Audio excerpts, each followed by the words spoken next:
The Chicago White Sox had a good weekend in LA that could have been great, but hey, I'll settle for good.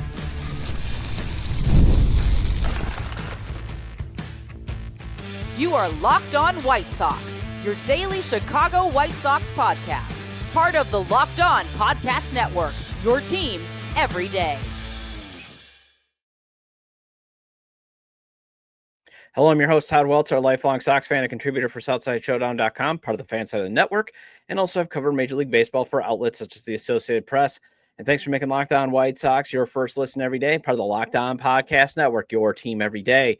Make sure to hit the like button on today's episode. Subscribe to the YouTube channel at Locked On White Sox if you've not done so already.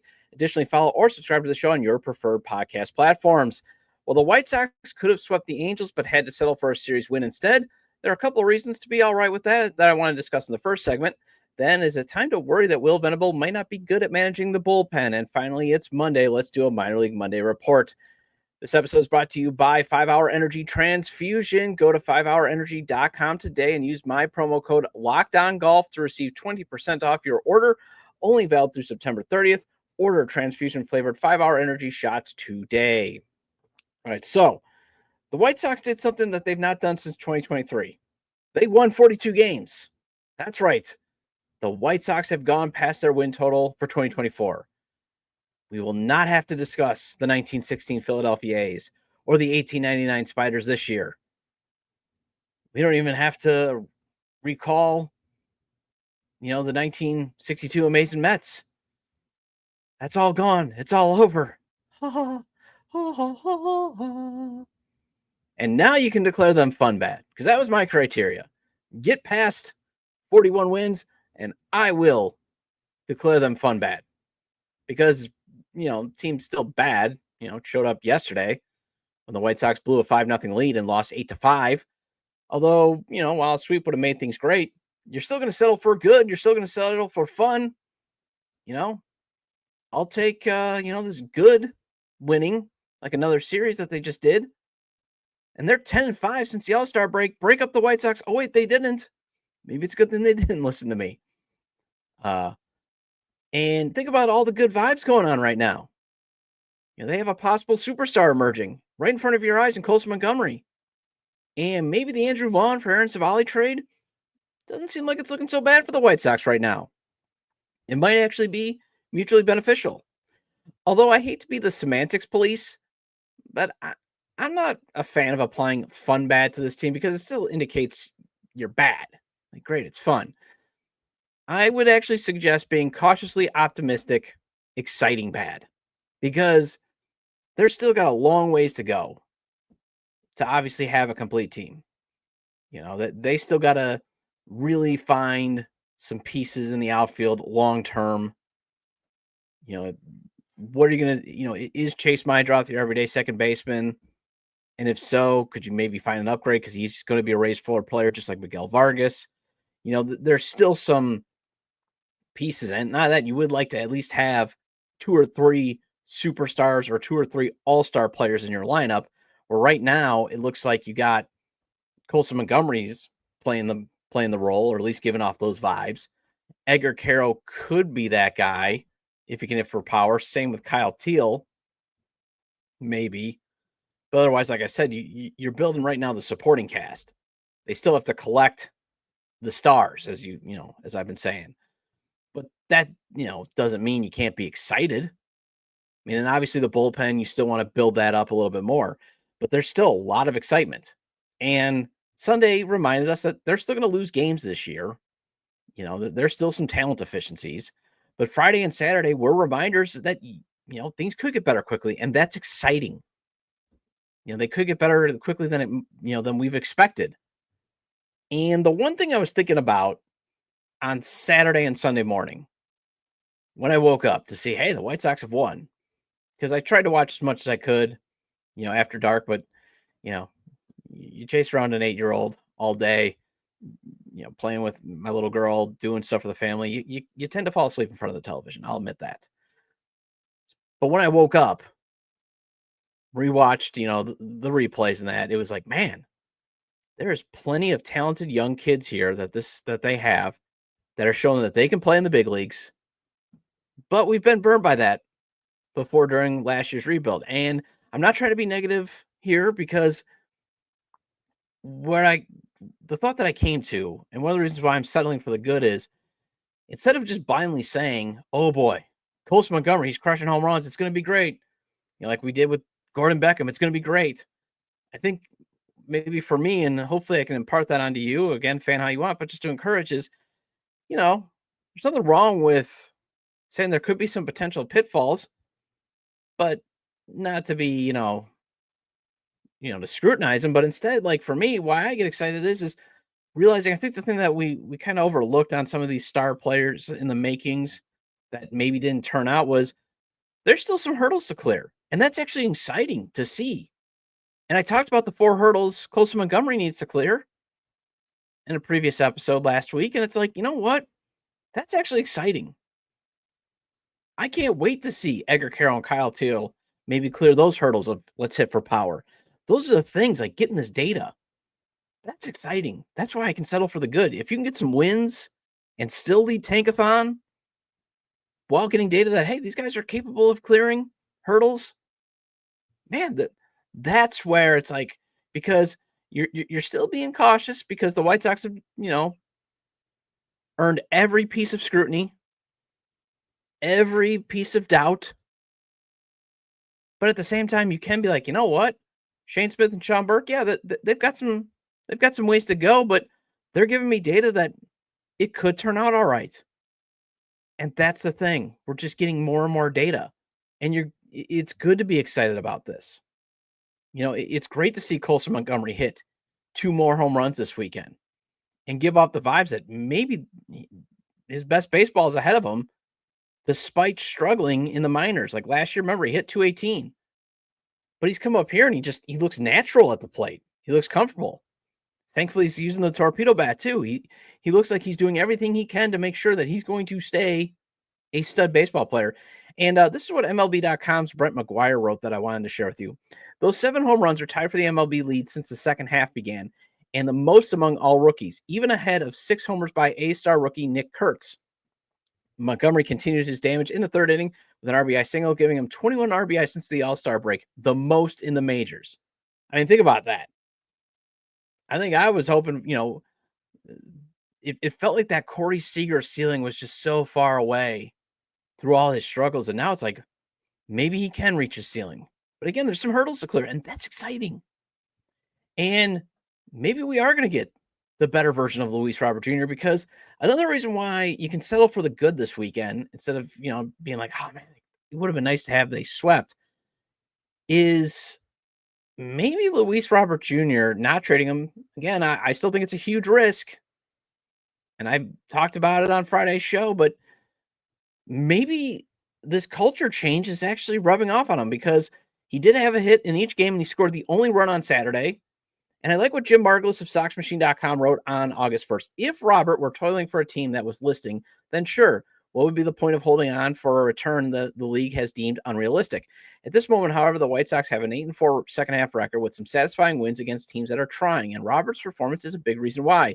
Creating an argument at a very specific juncture. What if Robert's a change of scenery candidate, but the scenery is already changing with the White Sox? And it seems like that's what we're getting, that the scenery might be changing. And over this weekend, I was like, this might be proof that's changing. I mean, they're playing better on the road. They're scoring runs. And even if they don't score runs, Aaron Civale is looking like he might make this a mutually beneficial deal. Through 6 1/3 innings of shutout ball where he gave up just 1 hit. And obviously we have to endure Andrew Vaughn reaching folk hero status in Milwaukee, but Civale's actually been solid in his past 3 starts. He's not allowed an earned run during that time. He's given up 7 hits during that stretch. He's walked 3 and he's struck out 20, and he's eaten up 17 1/3 innings. And I think the only reason why this stretch gets overlooked is Vaughn's playing like a superstar while Civale's doing his job. But it's a lot of fun that we had this weekend. Yes, the sweep would have been great, but hey, you take the fun, you take the good. Well, one standard I had for Will Venable coming into this season is making decisions that do not cost the White Sox potential chances to win. His bullpen decisions yesterday may have been costly, and it might be also another sign that he might not be good at managing a bullpen. So let's discuss that after the break.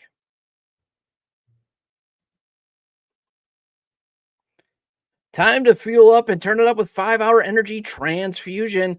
Brings the bold grape, ginger, and lime flavor of your favorite golf drink, minus the alcohol, into a quick, energizing shot. Whether you're sinking birdies or just making memories with friends, there's a whole. This one's a hole-in-one for your energy game.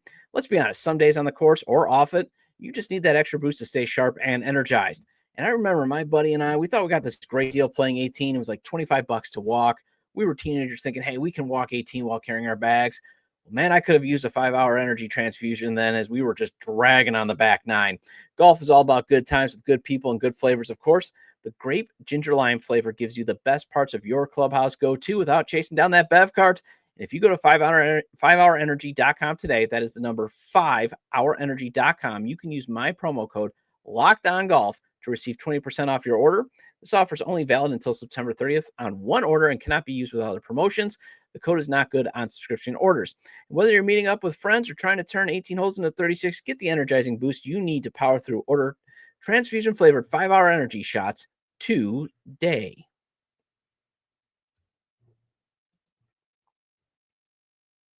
Welcome back to Locked On White Sox. I'm your host, Todd Welter. Again, make sure to hit the like button on today's episode and subscribe to the YouTube channel at Locked On White Sox if you've not done so already.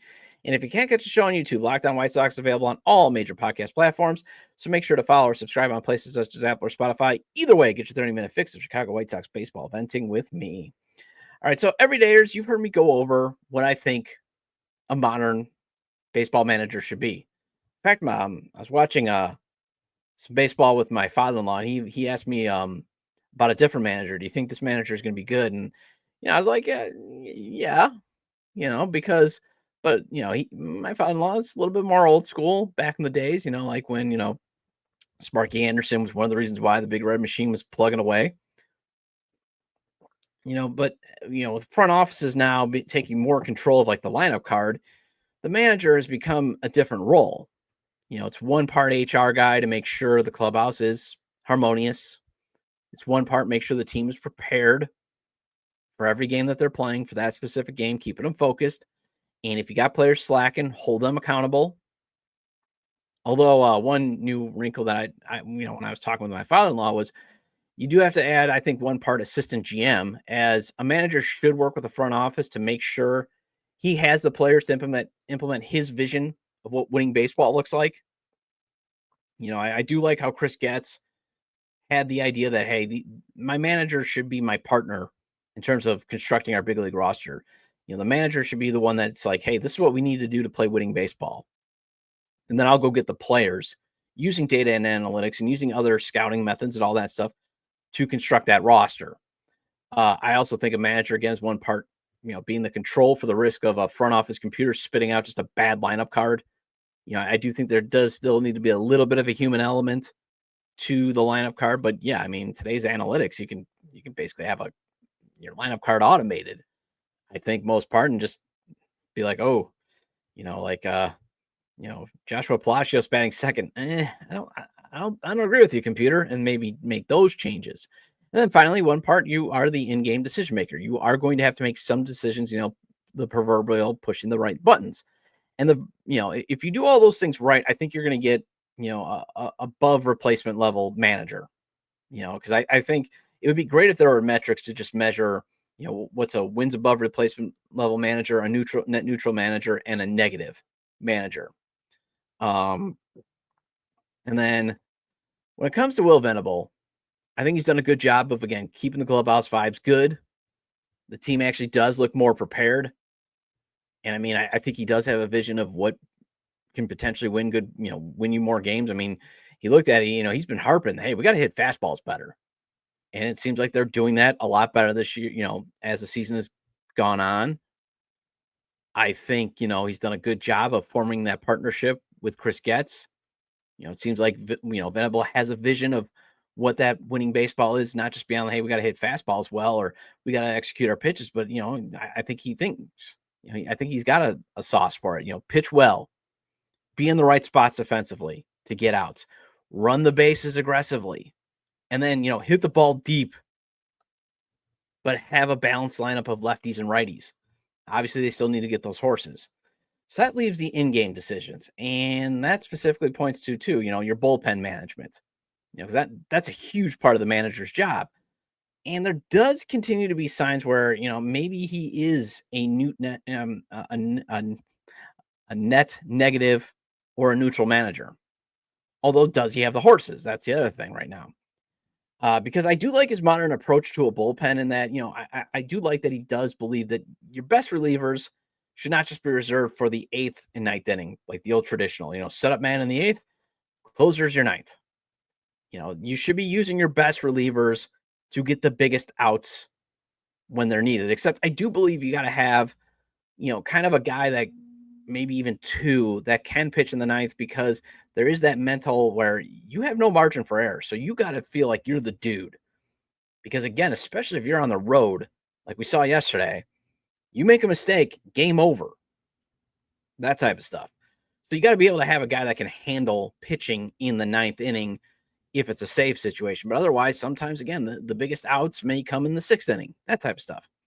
However, Will Venable has not executed, I think, the best at that. He had some big outs to get in the 6th, 7th, and 9th, and did not use Grant Taylor once. And this is from Patrick Nolan formerly of SoxMachine.com. He noticed this on Twitter at SoxMash_P Knowles. The White Sox led 5-0 going into the bottom of the 6th and lost 8-5 without Grant Taylor even entering the game. I am questioning this thought process. And then also when it comes to the bullpen management, for example, in yesterday's game, as former host of this show and host of the CHGO White Sox podcast, Sean Anderson pointed out, this is at Sean_W_Anderson. What? The guy with the crazy disparity between his ERA and FIP isn't a lights out member of the bullpen? I like Vassell, the person. He's if Jared Shuster were a righty or slightly better. And Mike Vassell was the one who ended up giving up the 5-0 lead. Burke gave up 2 runs in the 6th. Vassell comes in, gives up 3 more runs. It's 5-5. And then Tyler Alexander gives up the walk-off home run, 8-5. And that's how the White Sox don't get a sweep. And Vassell, he has been solid all season. But he does have a 2.45 ERA comparative to a 4.43 FIP. And that's where I like FIP, for example. For those that are like, I don't like numbers, because there's been an assault lately, it seems like, in social media about, going off against like WAR and stuff like that. But I like taking ERA relative to FIP because, again, FIP takes out the defense and the luck factors and all that stuff. And that can kind of show you, are you benefiting or are you not? And if you have them close together on the good side, hey, I've got a good pitcher. If it's like this, it's like, well, he's getting some help. And there can be then indications that sometimes he's still going to falter. And that's what happened to Mike Vassell. And it's going to happen. But maybe as the wheels are coming off, give him the quick hook. And I've seen Venable manage some games where he has the intention of keeping the opponent on the ground. We've seen it. But yesterday, it was like he just allowed the Angels to be let off the mat. And he sort of managed the bullpen like it was a Sunday afternoon game in August with the White Sox well below 500. It was just a little odd, especially in the 9th tie ball game. He goes with Tyler Alexander for the lefty-lefty matchup against Nolan Schnall. Sorry, I know I'm going to butcher his name. But Alexander has a decent opponent lefty slash line, but not exactly locked down, 250, 277, 361. But he's also not very good in high leverage situations or even medium leverage situations. Opposing hitters have a 771 OPS in high leverage, 900 in medium leverage, 542 low leverage. So he's basically a low leverage lefty long reliever. Maybe you might want to go with Tyler Gilbert, who did not throw at all in the series. And to my knowledge, he's not hurt because he has a 130, 226, 185 opponent slash line against lefties. Opponents have a 463 OPS in high leverage off of him, 412 in medium leverage, 659 in low leverage. So unless, Chanel's, again, I'm sorry. I know I'm butchering his name, but unless his career stats versus Tyler Gilbert is crazy good, and I couldn't find it on the internet, Venable went with the wrong Tyler. And not going with your most lethal arm at all on Sunday, yeah, I'm not a fan of that either. Although, Taylor, the reason why I'm not a fan of it is Taylor is having some issues. 816 OPS off of him in high leverage, 332 in medium leverage, but he needs the reps there. I know they still want to possibly develop him to a starter, but give him some reps Because what if his arm says he's nothing more than a bullpen arm? Well, the White Sox made some waiver moves to bolster their organizational pitching depth and gave up on a few veteran arms at AAA. And let's discuss that along with how Braden Montgomery did in his first week at AA on this week's Minor League Monday Report.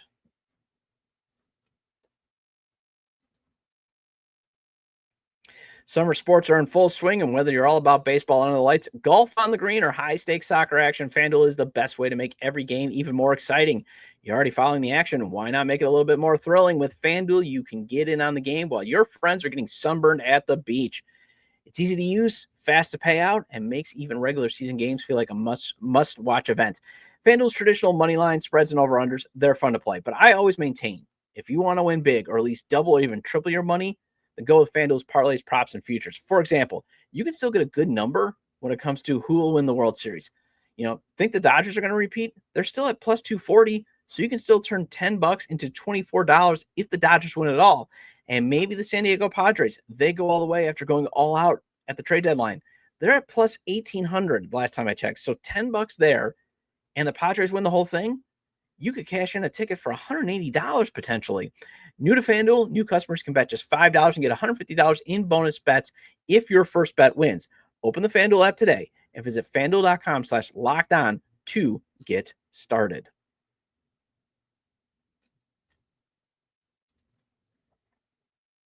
Welcome back to Locked On White Sox. I'm your host, Todd Welter. Again, shout out to all the everydayers. I appreciate your loyalty.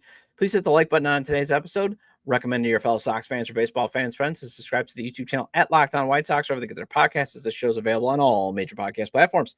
Hope you had a good weekend. Mine was pretty fun. Like I said, I watched a little bit of baseball with my father-in-law on the MLB app, the MLB TV package that I got. So we watched some of that. Yesterday, spent some time with the old man down in Johnsburg. I was just there quickly to see how he's doing.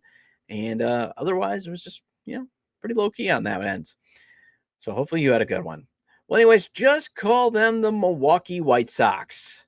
That technically could have been a reality had the White Sox relocated like they thought back in the 60s. Instead, Dick Allen saves the franchise at Comiskey Park, and the White Sox stayed. And also the Allen family, bought out the brother that wanted to move to Milwaukee. But it's kind of a figurative thing, at least this year. At least, that was the bit one of the Milwaukee Journal-Sentinel beat reporters tweeted out, as the White Sox claimed left-handed reliever Brian Hudson and righty reliever Elvis Gregorio off of waivers after they were DFA'd by the Brewers. So let's see. By my count, that is now Shane Smith, Adrian Hauser, although indirectly because Hauser wasn't with the Brewers, but he's a longtime Brewer pitcher, Tyler Alexander, and now these two arms that the White Sox are taking a flyer on.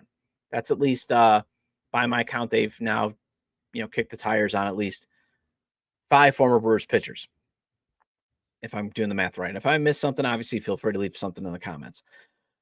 And I get it. I mean, the Crew do a good job of developing pitching, so it can't hurt to kick the tires on some of their scraps. Honestly, it can't. And why am I mentioning them in the Minor League Monday Report? Well, they have been optioned to AAA. Jesse Schultens was DFA'd to clear a 40-man roster spot, and then also probably likely to just make room for them at Charlotte. The White Sox have released Penn Murphy and Noah Syndergaard. Murphy bombed, obviously, earlier this season, but remained in the organization after clearing waivers. And Syndergaard, he was just given a shot to make a comeback attempt. Didn't work out. And then Braden Montgomery, he gave some promise that he can do some damage in the big leagues with a solid first week after getting promoted to AA. And Sam Matanacci, he might be a guy that we're sleeping on, too, as a prospect. All right, so in terms of Hudson, he was great last year for the Brewers. And that's another reason why you should kick the tires on him. 1.73 ERA in 62 and a thirds innings, a 0.72 whip, did have a 3.60 FIP. So obviously the 1.73 ERA was a huge benefit of having good defense and some luck. But still, a 3 FIP is nothing to shake your head at, even if you're a reliever. But this year, the wheels have come off, at least when it comes to the command. A 4.53 ERA, a 4.65 FIP, a 1.94 whip in just 10 and a thirds innings. So, yeah, that's why the Brewers got rid of him. He's still just 28, though, and he's pre-arb. And then when it comes to Gregorio, this is what MLBTradeRumors.com had about him.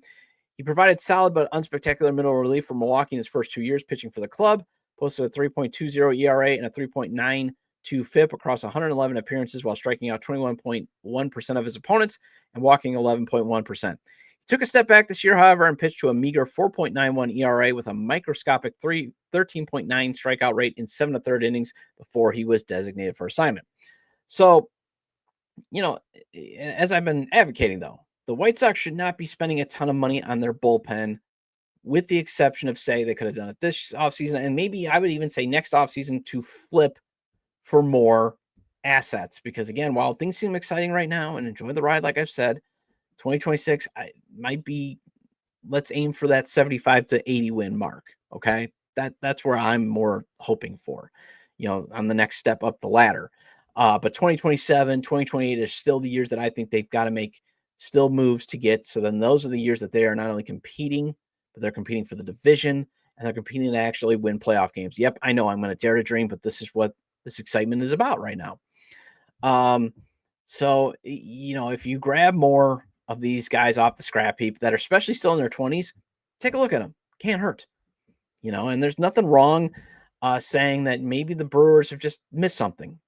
While they have got a great pitching lab, it's just, I believe it's one of the most respected pitching labs. Sometimes maybe a guy they miss things. They miss something, obviously, with Shane Smith. Also, maybe just there's something with the mechanics being being repeated consistently that's been out of whack that maybe the Brewers just missed and they just don't have time to deal with because they're actually competing for a division championship in a very tough NL Central. Where the White Sox, they've got time. As I said, 2027. So, that's why I have no problem with the Milwaukee White Sox. Thankfully, though, no injuries happened to the White Sox rotation where they didn't need Noah Syndergaard, as he went from having a 2.93 ERA and getting stretched out at the Arizona Complex League to a 10.13 ERA at Charlotte in 2 starts. So, again, nothing wrong with seeing, hey, does Thor still have something? There's nothing wrong with just giving him a shot.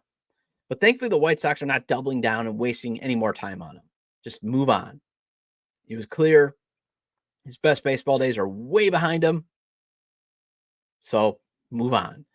And Murphy, he was okay in Charlotte, but still had 18 walks to 16 strikeouts. So another way to just, hey, we've got these 2 guys, even though they're relievers, we want to give them innings. Gone you go. You had your opportunity. Bye-bye. And, when it comes to then the White Sox top hitting prospect, Braden Montgomery, he did hit his first home run at AA since getting promoted to the Barons last week, and that came on August 1st. He did go 0 for 5 in his Barons debut, and he did go 0 for 4 in his 3rd game. But otherwise, in the other 4 games, he got hits. And in 2 of them, he had 2 multi-hit games. So you got to like that. And you got to like that, he's already hit a home run for Birmingham, although he did strike out 12 times.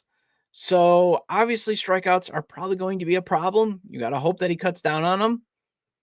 But if he's crushing home runs like Colson Montgomery, you can live with the strikeouts. If you've got a high slug, if you're crushing home, putting, the ball over the fence, providing instant offense, you can always live with a guy striking out. And then Sam Atanachi, he is impressing too. Since he got promoted to AA. He has an 872 OPS in his first 15 games. So that's another guy to keep your eye on. Well, that wraps up this edition of Locked On White Sox. Thank you for making Locked On White Sox your first listen today. For your second listen, check out the all-new Locked On MLB Game Night. Every game, every night, all season long, get local analysis on a national scale. Find MLB Game Night on Locked On MLB on YouTube or wherever you listen to your podcast. And I'll be back tomorrow to answer your mailbag questions. Feel free to leave comments about today's discussion regarding a good but not great weekend in Los Angeles, but still plenty of reason to have some excitement, concern about Venable's ability to manage a bullpen, and this week's Minor League Monday report. You can leave them at the episode page on YouTube, X, formerly Twitter, at Todd J. Dub or at Locked On Sox, or you can email me at LockedOnWhiteSox@gmail.com. Have a great day. See you tomorrow.